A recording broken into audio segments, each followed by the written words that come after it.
Hello friends, good evening. So finally जो इतने time से चल रहा था एग्ज़ाम कब होगा, जैसे कि हमने लास्ट में भी बात करी थी कि जो है वेरी सून जो है 25 तारीख को एडवर्टीज़मेंट निकलने वाला था न्यूज़पेपर में। एंड फाइनली जो है वो न्यूज़पेपर में आ चुका है।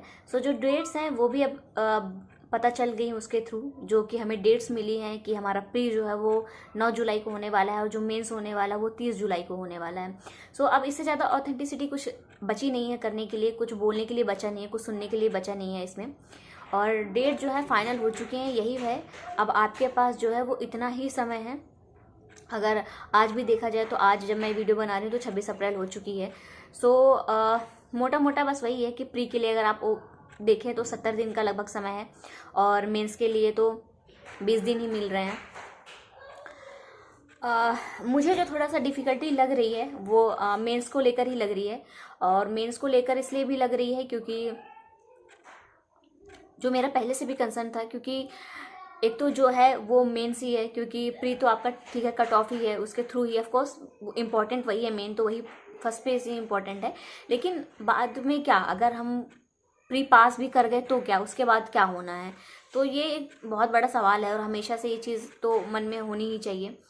उस पर भी सबसे बड़ी डिफ़िकल्टी ये है कि मेंस के लिए कम समय है, जहाँ हमें बहुत ज़्यादा रिवीजन की ज़रूरत है। और ऐसे भी लोग होंगे, जैसे मैं ही अपना एग्जांपल अगर दूं कि मैंने बिल्कुल भी आंसर राइटिंग की प्रैक्टिस नहीं की है, तो अगर मैं अभी सोचूं कि मैं उस टाइम पे कुछ कर लूँगी, तो अब तो ये जो डेट्स मिली हैं इसके हिसाब से नहीं लगता कि हम कुछ भी कर पाने की स्थिति में होंगे। वैसे ही 20 दिन का कम समय है तो वैसे ही हम लोग बहुत ज़्यादा पैनिक रहेंगे। एक तो यही अपने आप में उसको पैनिक को ही मैनेज करना सबसे बड़ा चैलेंज होगा उस वक्त में। दूसरी बात ये होगी कि जितना पढ़ लिया है आई थिंक उसी को बहुत अच्छे तरीके से रिवाइज कर लेना भी अपने आप में एक बहुत बड़ी बात है। मैं ये भी नहीं कह रही हूँ कि कुछ आप उसमें नया ऐड कीजिए, क्योंकि जो मैंने पहले भी आपको कहा था कि आप अभी ही प्री के ये जब तक नोटिफिकेशन नहीं आता तब तक हमें यही कोशिश करनी है कि हमारा जो मेंस का सिलेबस है वो एक बार, मैं कहती हूँ रफली ही सही, सिर्फ रफली ही सही, आपको बहुत अच्छे से भले ना हो लेकिन एक ओवरव्यू कि हाँ क्या होता है कैसे होता है ये आइडिया ज़रूर होना चाहिए। क्योंकि मेन रीज़न यही था, एक बार जो है वो, क्योंकि हमेशा से ऐसा रहा है कि प्री और मेंस के बीच में कम टाइम मिलता है, और दो शायद पिछली बार ज़्यादा टाइम मिल गया था, लेकिन ऑलमोस्ट इतना ही यही रहता है, 20 से 25 दिन ही रहते हैं, इससे ज़्यादा कुछ नहीं होता। 5 दिन और भी मिल जाते हैं तो उसमें बहुत ज़्यादा हम कुछ कर नहीं पाते। सो सबसे बड़ा सवाल जो है, मेरी जो चिंता है वो सिर्फ मेंस को लेकर है। प्री के लिए फिर भी हमारे पास 70 दिन का समय है। मुझे लगता है 70 दिन अपने आप में बहुत अच्छा समय होता है। और मैं ये 70 दिन में ये भी कह रही हूँ कि अगर करंट अफेयर्स आपका नहीं भी तैयार है तो भी मैं ऐसा मान के चल रही हूँ कि 70 दिन मोर देन सफिशिएंट है, कि आप अगर अभी से भी, कल से भी स्टार्ट करते हैं मान लीजिए, तो भी बहुत अच्छी अपॉर्चुनिटी है कि आप करंट अफेयर्स कवर कर ले जाएंगे। क्योंकि मैं यहाँ पे उन लोगों की बात नहीं कर रही हूँ जिन्होंने जीरो से स्टार्ट किया होगा, आज ही करेंगे कल करेंगे। मैं यहाँ पे उन लोगों की बात कर रही हूँ जो कहीं ना कहीं इस टच में है। भले आपने अभी तक आप मैथ्स मेंस ही पढ़ रहे थे, लेकिन कहीं ना कहीं आप मैथ्स से हैं फैमिलियर हैं कि हाँ ठीक है, कभी बीच में सेट लगा लिया या किसी और चीज़ की भी तैयारी कर रहे होंगे तो उसमें भी मैथ्स, रीजनिंग, इंग्लिश ऐसी चीज़ें जो कहीं ना कहीं ओवरलैप करती हैं ऑलमोस्ट हर एग्ज़ाम में।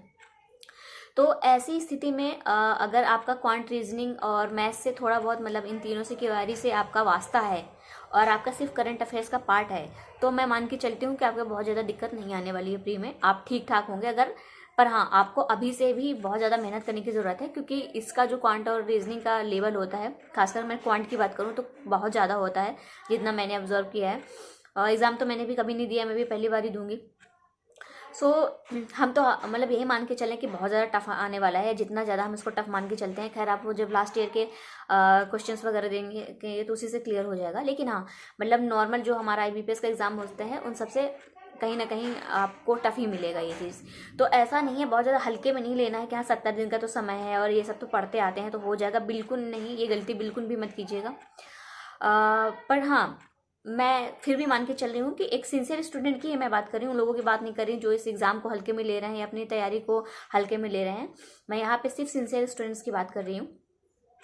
तो 70 दिन का समय मुझे लगता है प्री के लिए ठीक है। आप, मैं यहाँ पे सिर्फ उनकी भी बात नहीं कर रही हूँ कि जो सिर्फ पढ़ाई कर रहे हैं फ्रेशर्स के लिए, मैं यहाँ पे वर्किंग एस्पिरेंट्स को भी ध्यान में रख के बोल रही हूँ कि 70 दिन बहुत होते हैं। वर्किंग एस्पिरेंट से मेरा मतलब यही है कि जब आप वर्किंग हैं तो डेफिनेटली आप कोई ना कोई एग्ज़ाम क्लियर करके ही आए होंगे। तो मेरा वही मानना है कि कहीं ना कहीं आपके बेसिक जो हो मैथ्स, रीजनिंग के लेकर क्लियर होंगे। ऐसा नहीं होगा कि आप आज से सीखना स्टार्ट करोगे। तो इन सब बातों को अगर ध्यान में रखा जाए तो आई थिंक प्री के लिए हम एक अच्छी पोजीशंस में हैं। बस ये है कि हमें अब एक भी टाइम वेस्ट नहीं करना है और सारी चीज़ों को बहुत ज़्यादा सीरियसली लेते हुए आज से ही इस काम में लग जाना है। लेकिन जो चिंता का विषय है वो है मेंस, और मेंस मुझे अभी भी नहीं समझ में आ रहा कि मैं किस तरीके से कवर करूँगी, क्योंकि जितना भी दिन है मुझे बहुत मुश्किल होने वाली है। मुझे तो बहुत ज़्यादा मुश्किल होने वाली है। मुझे नहीं पता मैं इस 20 दिन में क्या करूँगी।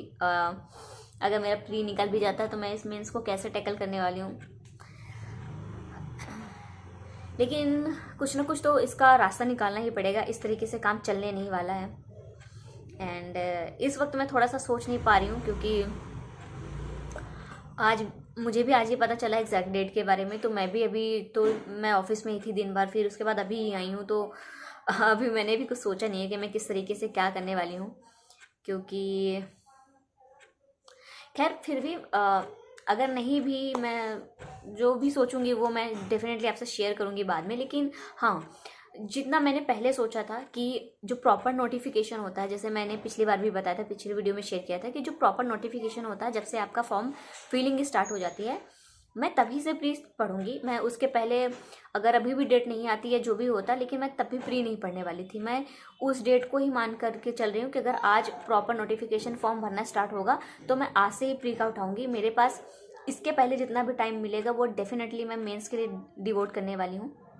एंड ये तो तब था जब मुझे डेट्स नहीं पता था। तो जब मुझे पता है कि मेरे पास मेंस में वाकई में इतना कम दिन रहेगा, तो हो सकता है कि मैं प्री के जो तैयारी है उसको थोड़ा और एक्सटेंड कर दूं, या मैं क्या कर दूं मुझे एग्जैक्टली सच में नहीं पता है। मैं इसके बारे में ऑनेस्टली नहीं सोच पाई हूँ। मैं बाद में ही डिसाइड करूँगी कि मैं किस तरीके से लेकर जाऊँगी इस चीज़ को।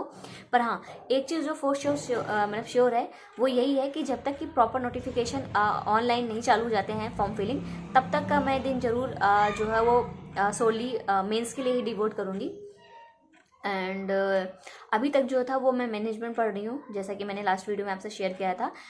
आज से जो है वो मैं ESI का स्टार्ट कर रही हूँ, और स्ट्रेटजी मेरी वही रहेगी। ESI में मैं भी उन टॉपिक्स को हाथ लगाने वाली हूँ जिनको मैंने अभी तक एक बार भी नहीं देखा है, जिसके बारे में मुझे कोई भी आइडिया नहीं है।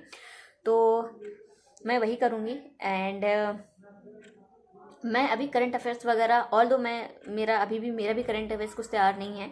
हाँ, बस एक PIB ऐसी चीज़ है जो मैं थोड़ा सा एक कंटिन्यूटी में रखती हूँ, उसको मैंने छोड़ा नहीं है, क्योंकि फिर बहुत सारी चीज़ें इकट्ठी हो जाती हैं मैं पढ़ने के लिए और फिर नहीं हो पाएगा। तो हाँ, मैं PIB के टच में हूँ, और थोड़ा बहुत मैंने RBI वगैरह का भी देख रखा है, लेकिन उतना नहीं जितना मैं PIB के टच में हूँ। ओवरऑल मुझे अभी मेहनत बहुत ज़्यादा करनी है। आप मुझे जीरो से ही मान के चलिए करंट अफेयर्स के उसमें, लेकिन मैं उसको अभी बहुत ज़्यादा नहीं करूँगी, क्योंकि टिल जब तक नोटिफिकेशन मतलब कि फॉर्म फिलिंग स्टार्ट नहीं हो जाता ऑनलाइन, मैं पूरा का पूरा डिवोशन जो है वो मेंस की तरफ ही दूँगी। और बात करें तो थोड़ा सा निगेटिव और पॉजिटिव चीज़ें भी हो रही हैं, क्योंकि एक तरफ जहां हम पॉजिटिव व्यू देखें तो एक डेट डिसाइड हो जाती है, डेट सामने आ जाती है, तो डेफिनेटली एक टाइमर सा सेट हो जाता है एंड हमें पता चलता है कि हाँ इसी दिन होना है, तो अब हमारे पास समय नहीं है, तो एक जाहिर सी बात अच्छा लगता है। लेकिन हाँ, निगेटिव में थोड़ा सा आई थिंक ऐसे लोग जो थोड़ा पैनिक हो जाते हैं उन्हें मैनेज करना मुश्किल है। एंड अभी बीच में थोड़ा बहुत मुझे भी ऐसा पैनिक सा हो रहा था, लेकिन वही है, मैं बहुत ज़्यादा इसको रखती नहीं हूँ, बहुत ही जल्दी इसको डिज़ोल्व कर देती हूँ। सो अभी एकदम मैं रिलैक्स हो चुकी हूँ। एंड थोड़ा सा बात करना चाहूँगी वर्किंग एस्पिरेंट्स के बारे में, क्योंकि उनके लिए ज़्यादा मुश्किलात हैं। और क्योंकि आप देखिए फ्रेशर हैं, मैं फिर से बता रही हूँ कि 24 घंटे आपके हाथ में हैं। आप बहुत अच्छे तरीके से अगर हम अभी सिप्री की बात करें तो 70 दिन बहुत होते हैं, बहुत ज़्यादा होते हैं, आप बहुत बढ़िया तैयारी कर सकते हैं। लेकिन हाँ, वर्किंग एक्सपीरियंस की बात करें तो थोड़ा सा टाइमिंग को लेकर इश्यूज़ हैं, जैसे मैं अभी आ रही हूँ 7 बजे, तो मैं ऑफिस से निकलती हूँ, फिर आने में फिर आप थोड़ा रिलैक्स भी करेंगे तो थोड़ा मुश्किल होने वाला है। लेकिन हम कंप्लेंट्स नहीं कर सकते हैं, हमारे पास और कोई रास्ता नहीं है इसको सिर्फ और सिर्फ मेहनत करने के अलावा। सो मैं यही बोलना चाहती हूँ कि देखिए डेट एकदम क्लियर है, और इस डेट को आप लिख लीजिए कहीं अपनी टेबल पे जहाँ आप पढ़ाई करते हैं, वहाँ चस्पा कर लीजिए अच्छी तरीके से, ताकि ये डेट एकदम 24 आवर्स आपके सामने रहे। एंड आई डोंट नो मुझे अच्छा भी लग रहा है और मुझे थोड़ा घबराहट सी हो रही है, लेकिन ठीक है जैसा भी है। और देखिए हमें इस एग्ज़ाम का काफ़ी टाइम से वेट कर रहे थे, एक अपॉर्चुनिटी है, एक बहुत बढ़िया अपॉर्चुनिटी है, करियर अपॉर्चुनिटी हमारे सामने है।